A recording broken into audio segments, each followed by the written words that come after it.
Gary, don't tell me what to do. I'm just telling you. All right, are you ready?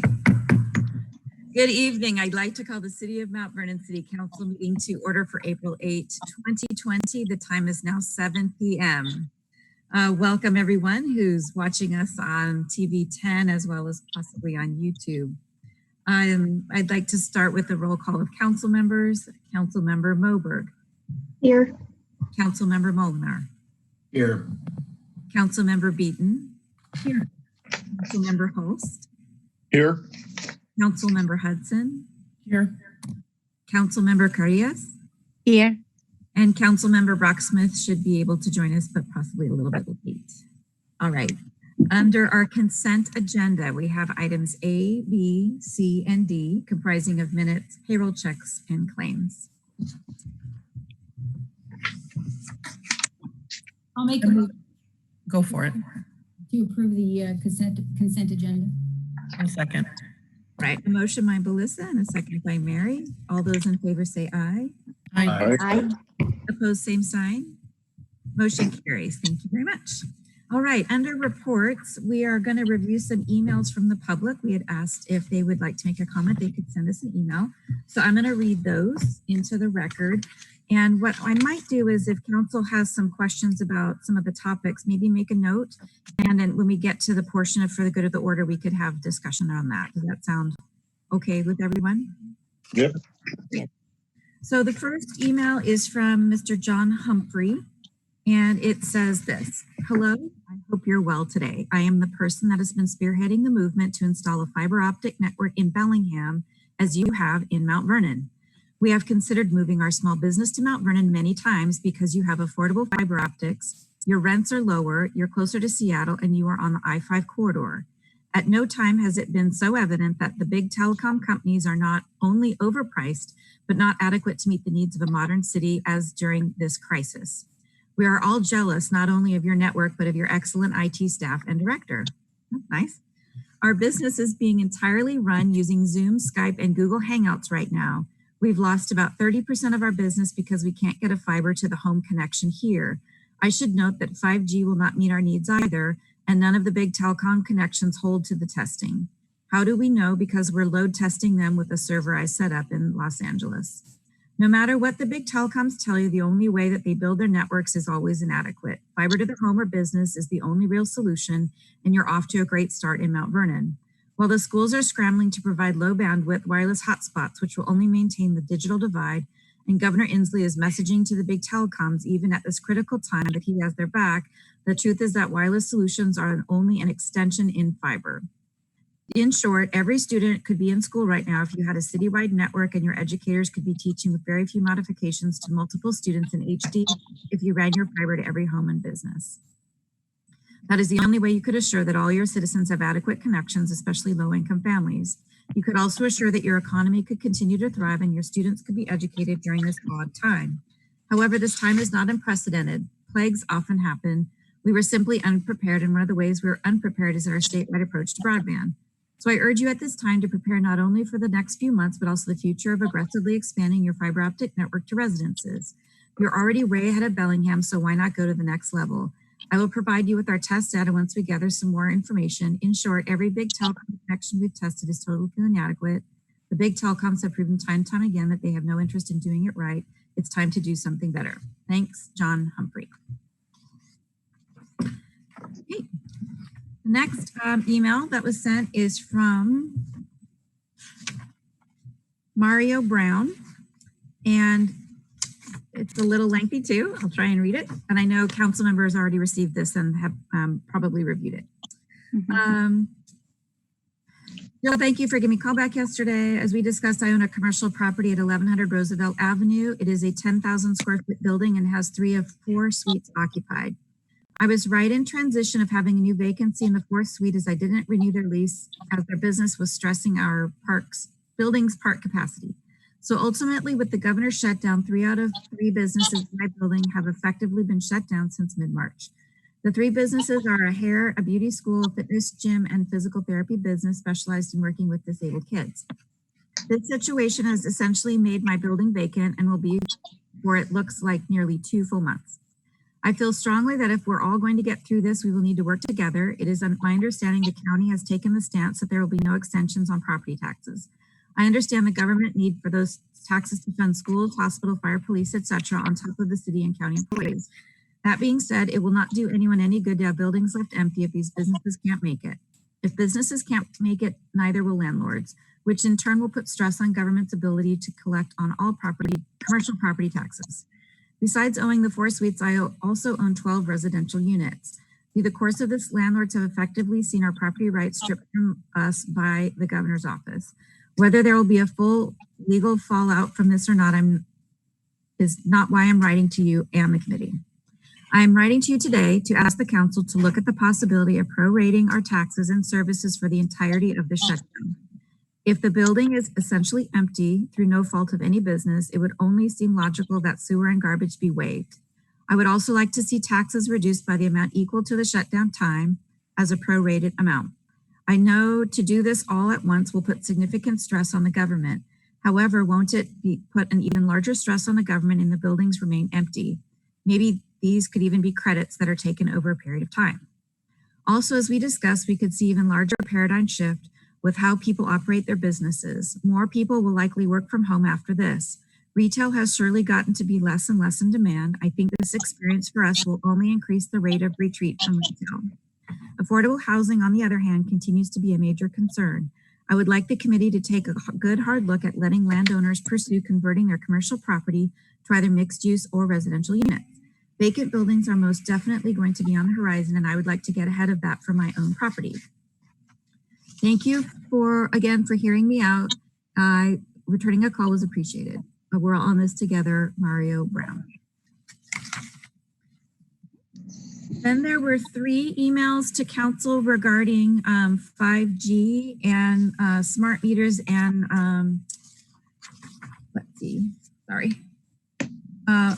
asking for a moratorium on small cells. 2 of these were like kind of carbon copy emails, so I'm gonna just kind of abbreviate them for you. One is from Mr. Harold Rice. One is from Elaine. Oh, I'm just gonna be sorry for the poor lady's name. Berwick. Apologize. Council again received a copy. And then Julissa Helms. They're asking for a moratorium on small cells and other wireless infrastructure permits, processes, and deployment until the COVID-19 emergency is over. The wireless providers are using the COVID-19 emergency as cover to expand and cement their rapid and virtually unsupervised deployment of harmful wireless infrastructure. Our local leaders should not have to dedicate time and resources to policing whether the wireless companies are following local and state law. They have far more important things to do.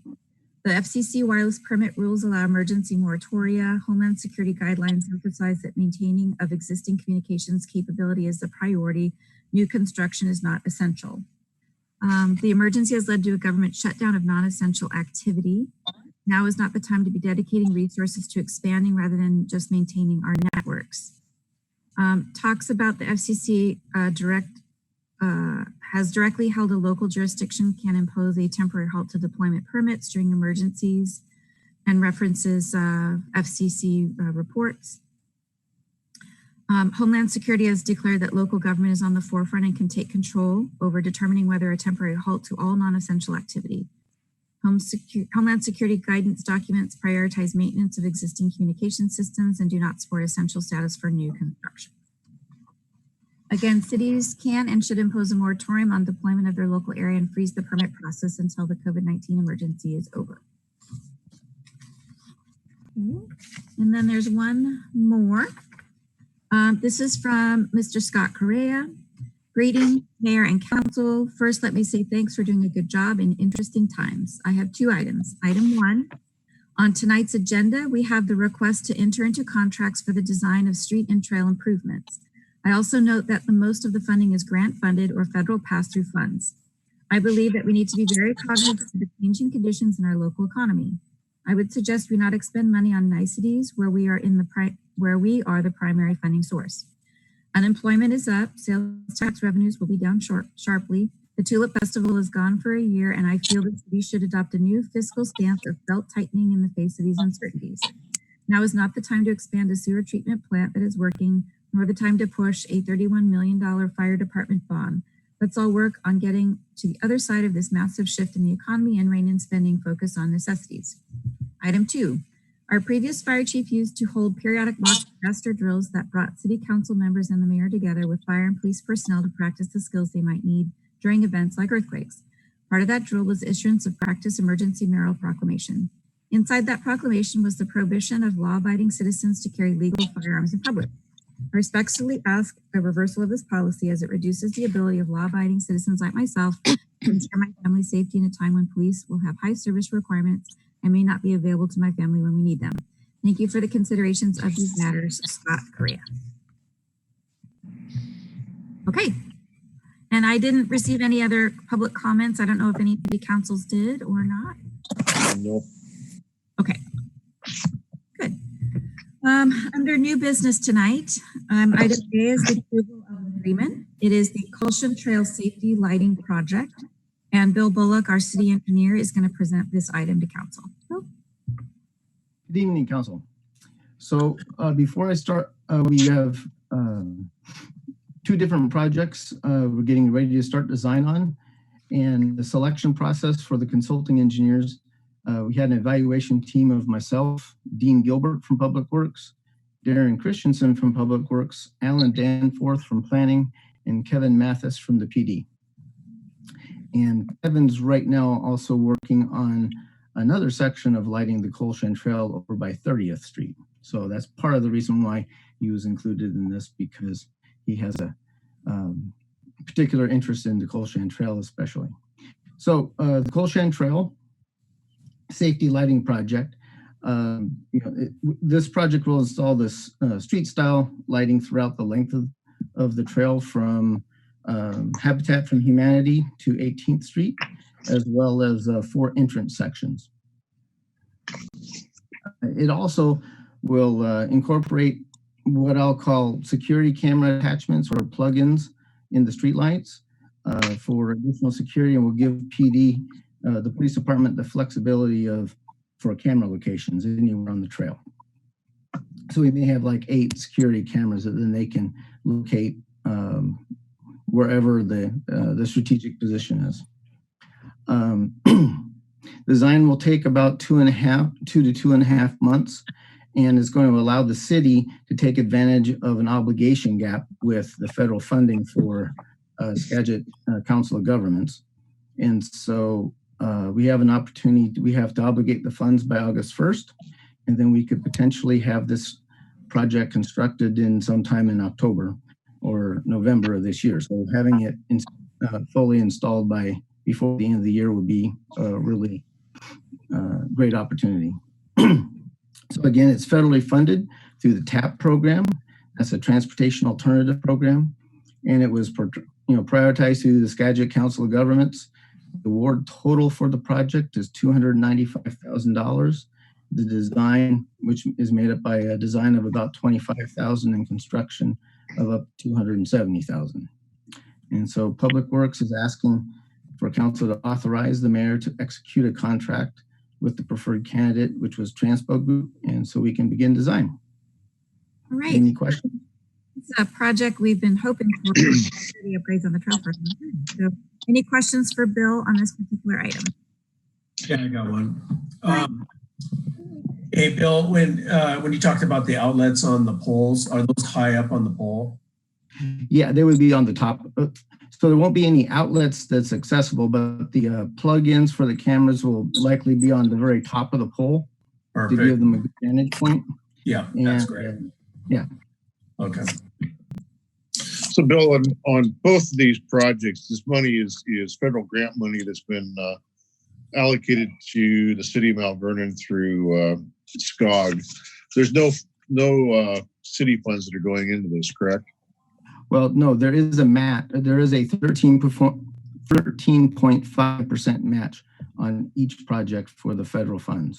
Okay. So we have a 13% match on the design for both sets of funds. So about a little under $2,000 on the Colshan Trail project.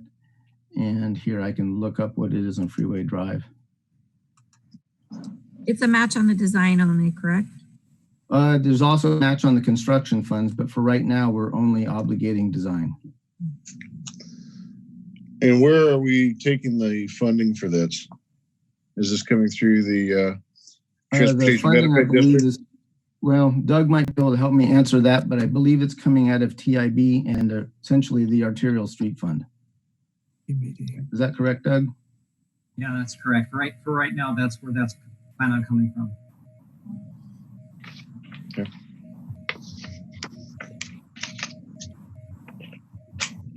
Now, if there's no further questions, I would move to authorize the mayor to enter into the personal service agreements for the Colson Trail lighting project. I would like to second. Motion by Mark and a second by Iris. All those in favor say aye. Aye. Opposed, same sign. Motion carries. Thank you very much. All right, item B tonight is the approval of an agreement for Freeway Drive Cameron Way to College project. And again, Bill Bullock will present. Bill. Okay, thank you. The same evaluation team evaluated these proposals as well. Freeway Drive's actually been on the books since 1997 in our transportation planning. There are three main objectives to this project.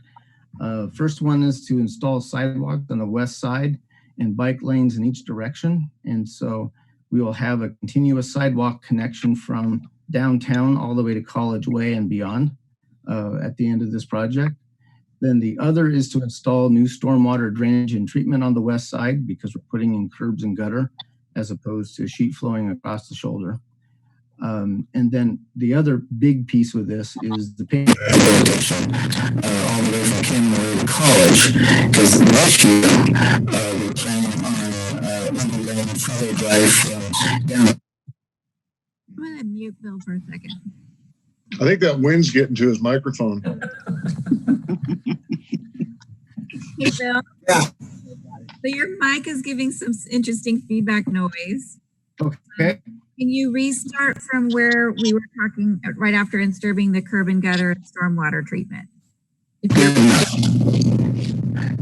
So the reason for new stormwater piping is because we're installing curb and gutter, whereas right now it sheet flows over into a ditch. And the other big piece is pavement rehabilitation, and that will, this year we are overlay program is overlaying Freeway Drive from Kincaid to Cameron. So this will, when this project's constructed, we will have new pavement all the way from downtown to College Way. So that's another big piece of this. So the intent with this project is to be shovel ready by January or February of 2021. Right now, SCOG, we're scheduled to construct in 2023, but we want to be ready to take advantage of any funding shortfalls that we can insert this project into and get it done in a shorter fashion, similar to what we're doing with the Colson Trail. Federal funding program is the STBG, Service Transportation Block Grant Program. It was prioritized again by SCOG for a total award amount of $2.1 million, and design is $260,000. Construction of $1.9 million. So I know that Bill's mic went pretty low. Did everyone hear that? The strategy is to work with design to complete that by early next year. And then we're ready to take advantage of the grant for construction from SCOG and then any additional stimulus monies that could come around from federal or state transportation dollars. Correct. Okay. Any questions? Yeah. Any questions for Bill on this one? Hey, Jill, can I ask just a quick question? On the west side of Freeway Drive, there will be curbs and gutters. A curb and gutter, right? Sidewalk. The west side of Freeway Drive. Correct. And on the east side, where the freeway is, it will continue to be a ditch. I can't hear Bill at all. Yes, it's west side will be complete with curb and gutter and sidewalk. So that's that continuous sidewalk all the way from Lions Park from downtown all the way up past College. And then on the east side, which is the freeway side, it will continue to be a ditch. Okay, and part of the purpose of the sidewalk is adding safety and just the connectivity from downtown to College Way, correct? Yes, ma'am. Yep. And it's almost like a partial complete streets because you're adding the bike lane as well and the sidewalk. So it's got that connectivity for non-motorized traffic. We mentioned we're adding lighting as well, Bill. I'm not sure you mentioned that. No, I didn't. Yes. We also, right now, each power pole has a Cobra head on it. We will be adding additional lighting between each power pole along the project to increase the lighting. And Bill, what was the date that you said that this plan has been started? 1997? It was on our... Yes, it's been on our transportation capital improvement program since 1997. Okay. If no other questions, I'll go ahead and make a motion for the mayor to authorize the mayor to execute the contract with PBS Engineering. Second. Did someone second that? Did I not catch? Aaron. Second. Oh, Aaron. Oh, sorry. Okay. So motion by Melissa and a second by Aaron. All those in favor say aye. Aye. Opposed, same sign. Motion carries. Thank you so much. All right. Thank you. Item C tonight is the ratification of executive orders. Our city attorney, Kevin Rogerson, will present this item. Thank you, Mayor, and good evening, Council. Hopefully I stay on the air this time, and I'll make it very brief. Your municipal code requires when the mayor exercises the emergency powers through executive orders that those orders are reviewed by the council and ratified at the earliest time council next meets.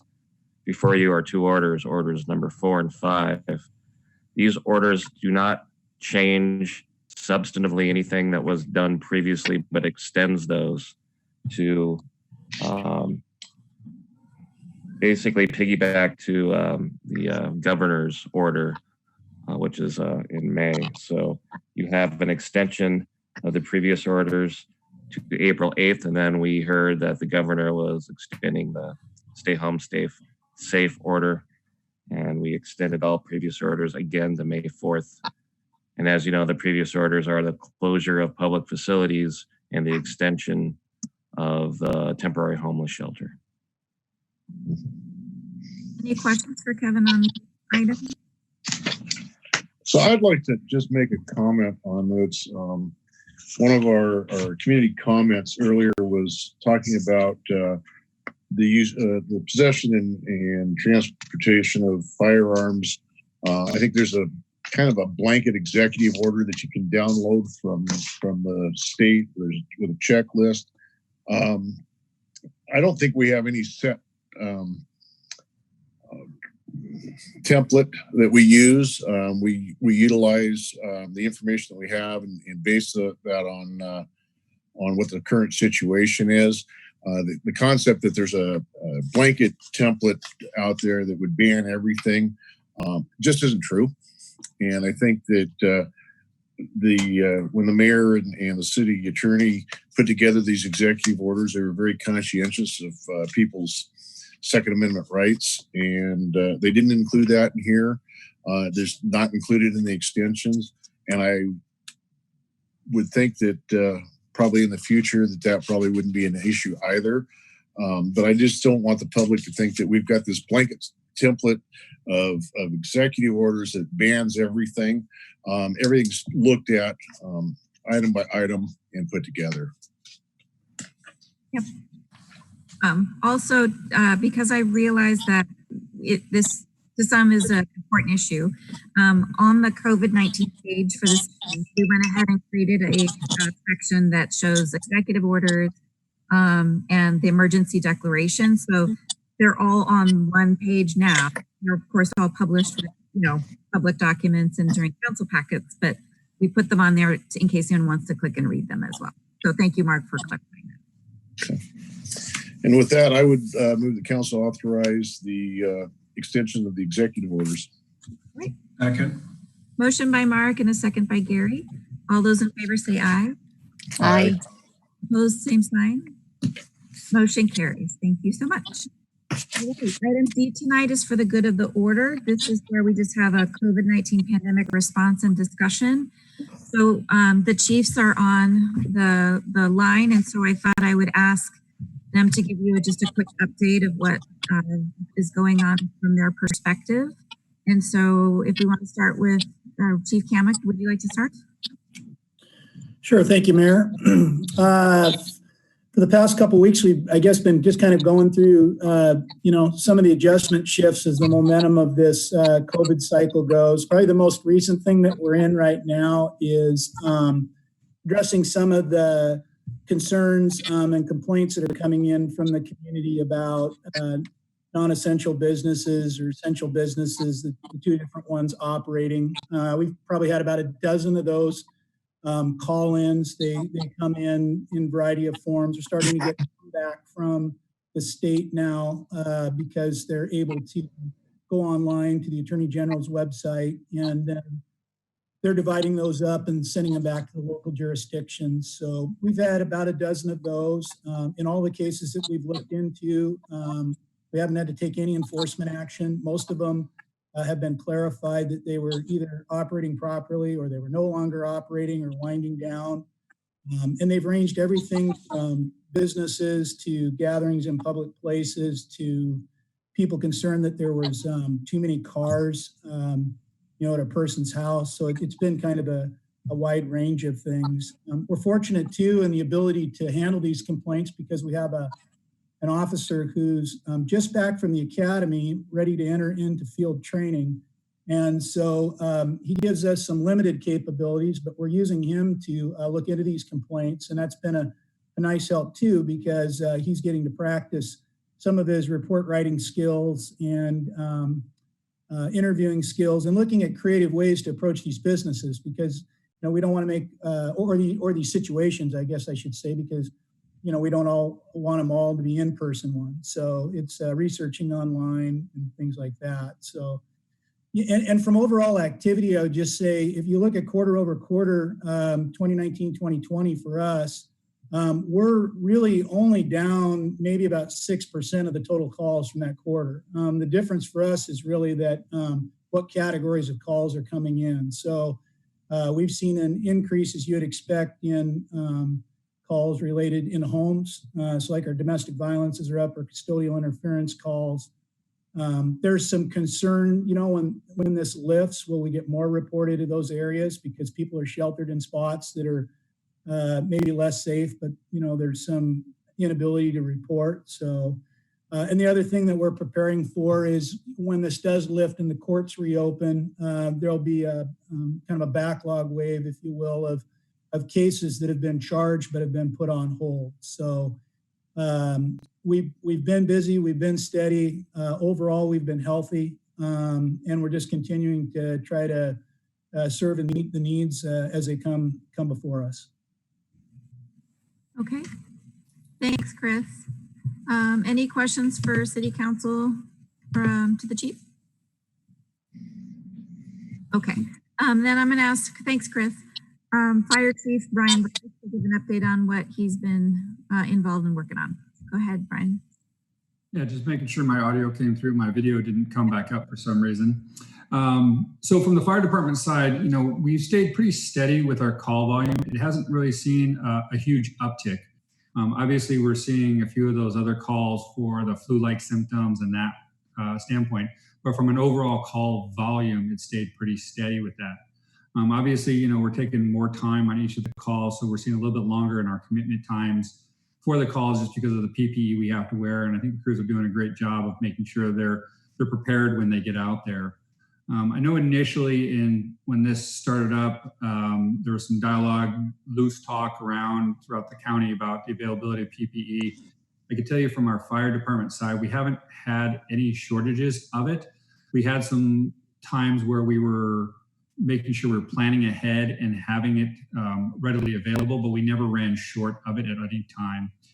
That system has gotten better as the Emergency Command Center out of DEM has streamlined that process, and we're able to fill those orders, making sure the rest of our essential workers and PD also have that PPE as well. From the county side of it, up at the EOC, I've been helping out there over the last several weeks. More streamlined, getting in some more branches for the hospital long-term care. Right now, the planning is focused on continuing the operations we're doing, but also being prepared for what happens in a couple weeks when the peak hits, or we level off, or we start going down, and there's a possibility of reduction of any of the standards that are in place. That has a lot of concern from the standpoint of, that doesn't mean that the disease is gone. The disease will still be available, it's still prevalent, but how do we approach that from the public health side? What does that mean for the rest of our responders that are out there? It doesn't mean we can relax on any of that PPE. So that'll be the focus over the next coming weeks, is to start game planning for what that will mean. Other pieces that are coming in place, just so you know, for your first responder side of that, is some testing availability for the first responders through the public health and a local laboratory, and then also some isolation and quarantine facility that we hope to have inked next week that will provide that for not just your first responders, but any other essential workers that might find that in need of it. With that, that's the nutshell. Happy to answer any questions I can. Okay, any questions for Chief or Mary? Yeah.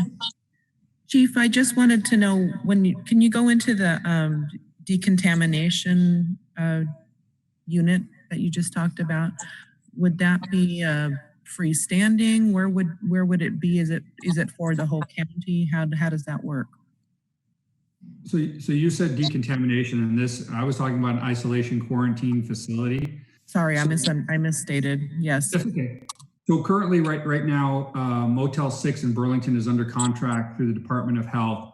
And that is mainly for the purpose of anybody that is homeless or being discharged from the hospital that doesn't have a safe facility to go home to. Mainly that, the homeless. And then the Fairfield Inn also has available rooms that we're able to utilize. There is costs, but they're giving a discounted rate to agencies or entities that might need to use that.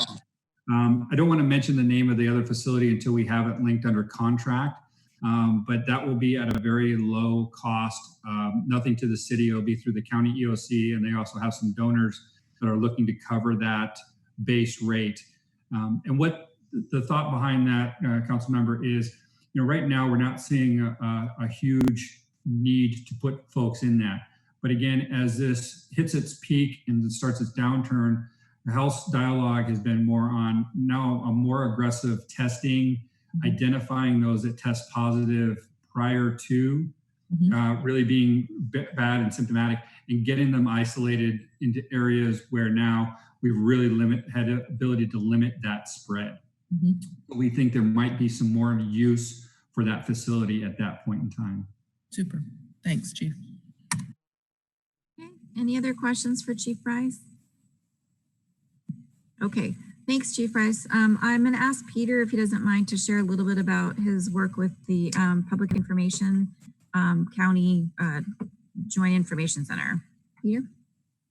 The County Joint Information Center, we've relayed some of the updates that we've had here at the city as far as information going out about what the city's doing. There are a couple of things. One, the mayor worked with our GIS manager, Jacob Milner, to put out a map of restaurants in the Mount Vernon area that are open for business.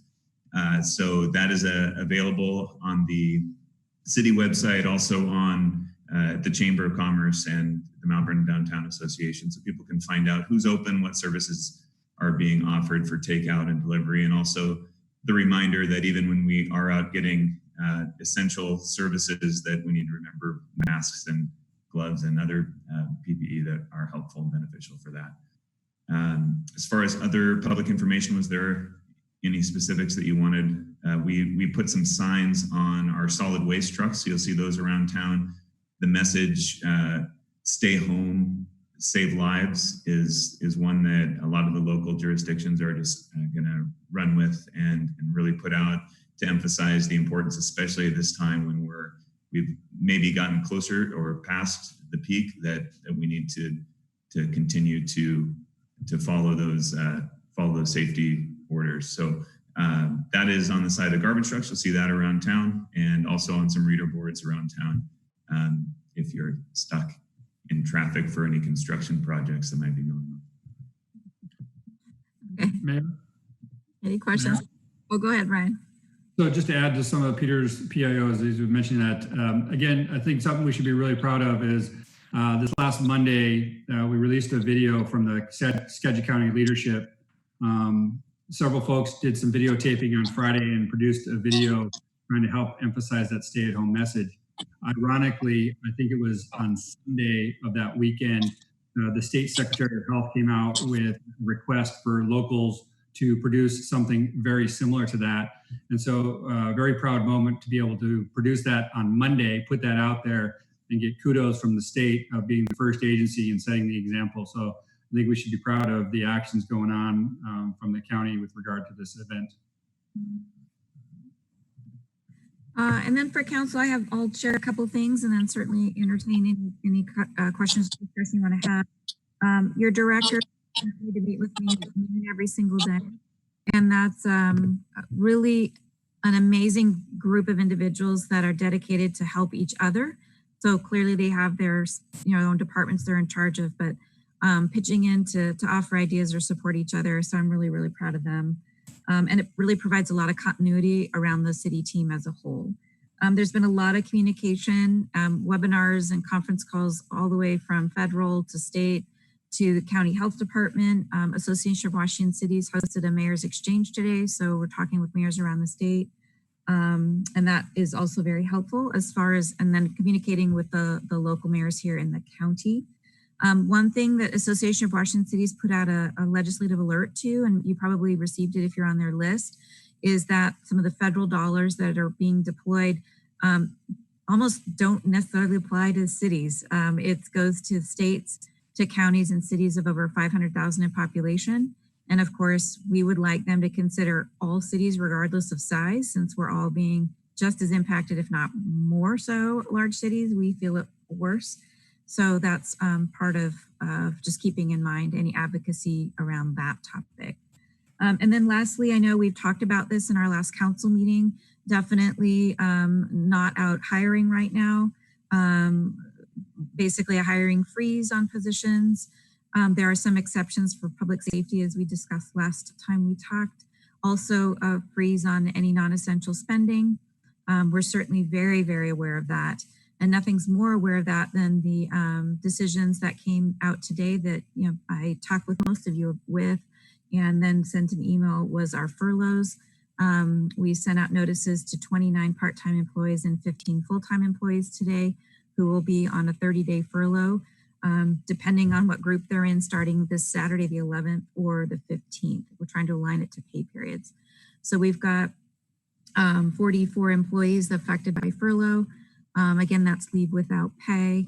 We are offering to make sure that they're covered with their medical. So those benefits will continue.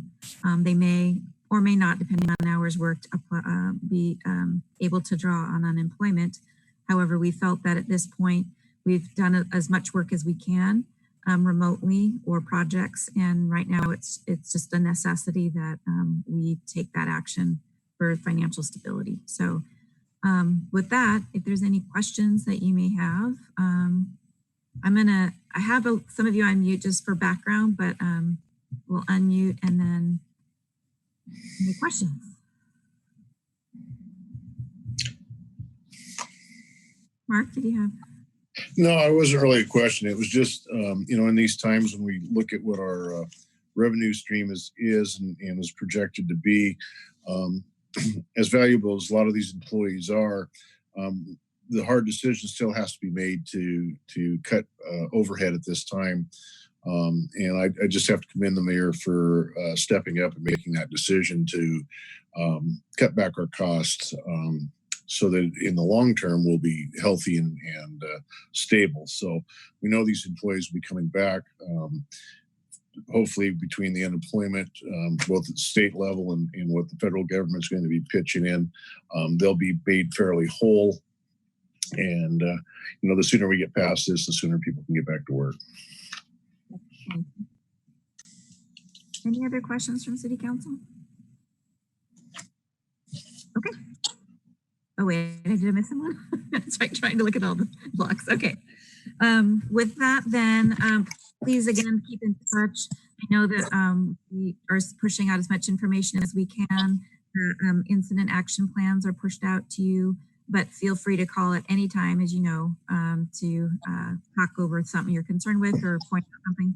We appreciate that teamwork from council. Okay, so then item E tonight is an executive session. I'll ask our city attorney to introduce that particular item. Thank you, Mayor. Yes, I'd invite the mayor, members of city council to enter into an executive session to discuss with legal counsel representing the city, enforcement action, litigation, or potential litigation to which the city, the governing body, or a member acting in an official capacity is or is likely to become a party when public knowledge regarding the discussion is likely to result in either adverse legal or adverse financial consequence to the city. Time will be 35 minutes. No final action will occur after the executive session. All right, thank you, Kevin. Then with that, we'll be excused into an executive session. The time is now 7:41.